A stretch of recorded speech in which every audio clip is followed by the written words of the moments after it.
am back with another spooky story. And this is another one from South Africa. So the person who submitted the story said last year they were preparing for their wedding. And you know, in her culture, the Zulu culture, which is pretty dominant in the province, he lives in a province called KwaZulu-Natal.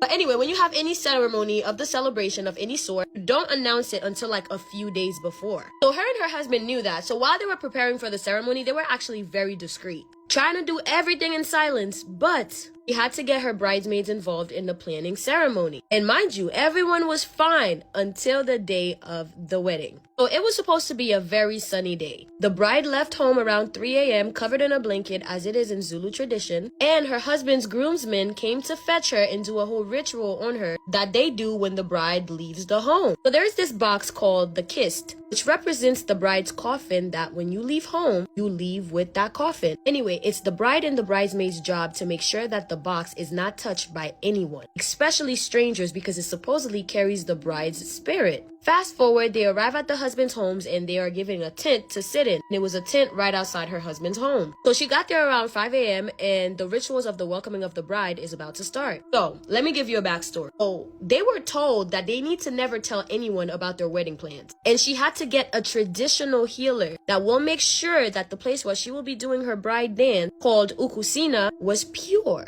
So the night before the traditional healer came, they did that cleansing ritual. So just when the morning ritual starts, the rain starts to pour. And the weird part is, it's only pouring in the area that she is doing her dance. It's not raining nowhere else. It's just in that particular area. Shocking, hey? So now everybody knows what's happening, but they all continue with the ritual anyway. And mind you, the kit's box still has to be looked out. So everybody else is just concerning themselves with that. So they did the ritual, and as soon as they finished, the rain just stopped.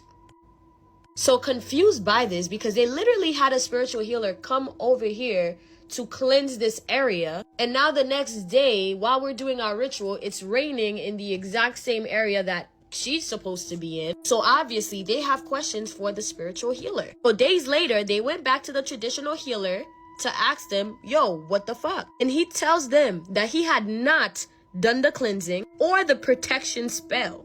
As a matter of fact, he caused the rain. And the rain that came with the lightning was supposed to attack her and her husband when they were standing in that spot. So you hire a spiritual healer to cleanse your area for you, and he cussed you instead? And if they hadn't done their ritual or were extra cautious before going into that spot, their wedding day would have been their last day. This is really how y'all get down, South Africa? That is wicked, ain't? Wow, thank you guys so much for submitting this story. Like, comment, and subscribe. You know what to do. Follow me on Instagram just so that I know that it's motherfucking real. Or I'm gonna stop making these videos. I love you, my abducted humans. I will see you in the next video from your favorite Haitian homegirl.